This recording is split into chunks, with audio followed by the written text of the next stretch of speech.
નમસ્કાર દર્શક મિત્રો, હું શીતલ મહેતા ન્યૂઝ ઓફ કચ્છમાં આપનું સ્વાગત છે। જોઈએ આજના સમાચાર। પશ્ચિમ ગુજરાત વીજ કંપની લિમિટેડ અંજાર વર્તુળ કચેરી અંજાર। ચાલો ઉર્જા સંરક્ષણ સાથે તમારા કાર્બન ફૂટપ્રિન્ટને ઘટાડીએ। ઉદ્યોગપતિઓ માટે, ગૃહિણીઓ માટે, ખેડૂતો માટે સ્ટાર રેટિંગવાળા પ્રમાણિત વીજળીના સાધનો વાપરો અને ઉર્જા કાર્યક્ષમતા વધારો। કોલ્ડ વેવ કાતિલ ઠંડી માટે તૈયાર રહેજો, અંબાલાલ પટેલની આગાહી। હવામાન નિષ્ણાંત અંબાલાલ પટેલે આવનારા સમયમાં ગુજરાતનું હવામાન કેવું રહેશે તેની આગાહી કરી છે।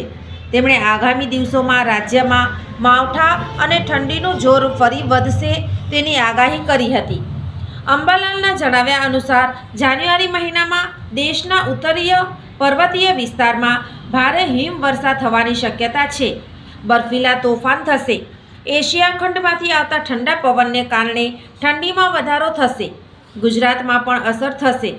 8 જાન્યુઆરી સુધીમાં ગુજરાતમાં લઘુત્તમ તાપમાન ઘટશે અને ઠંડીનું જોર વધશે। એટલે કે આજથી 8 જાન્યુઆરી સુધીમાં ફરી ઠંડીનો એક રાઉન્ડ આવશે। 9 થી 10 તારીખ સુધીમાં ઉત્તર ગુજરાતમાં 9 થી 10 ડિગ્રી તાપમાન થવાની શક્યતા છે। જૂનાગઢના ભાગોમાં 12 ડિગ્રી, રાજકોટના ભાગોમાં 13 ડિગ્રી તાપમાન રહેવાની શક્યતા છે। મધ્ય ગુજરાતમાં 10 ડિગ્રીથી નીચે તાપમાન રહેશે। તારીખ 12 થી 18 સુધી ગુજરાતમાં વાદળછાયું વાતાવરણ રહેશે। 12 થી 18 જાન્યુઆરી દરમિયાન કેટલાક વિસ્તારમાં માવઠું થઈ શકે છે, જેથી પતંગ રસિયાઓની મજા બગડશે।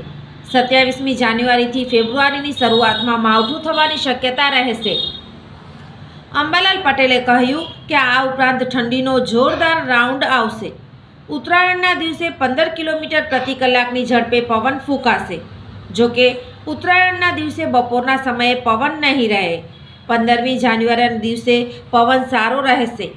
કચ્છ અને વલસાડના ભાગોમાં વધુ પવન રહેશે।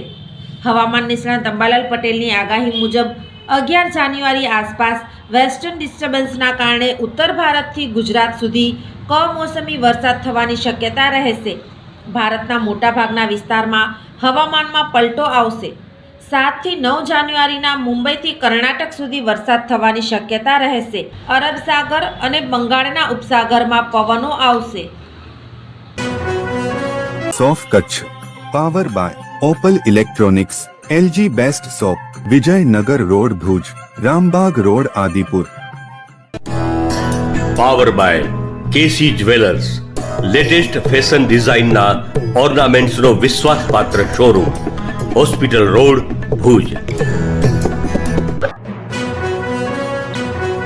દર્શક મિત્રો, આજે તારીખ 7 જાન્યુઆરી 2025 આ હતા આજના સમાચાર। આવતીકાલે ફરી મળીશું, ત્યાં સુધી મને રજા આપશો। નમસ્કાર।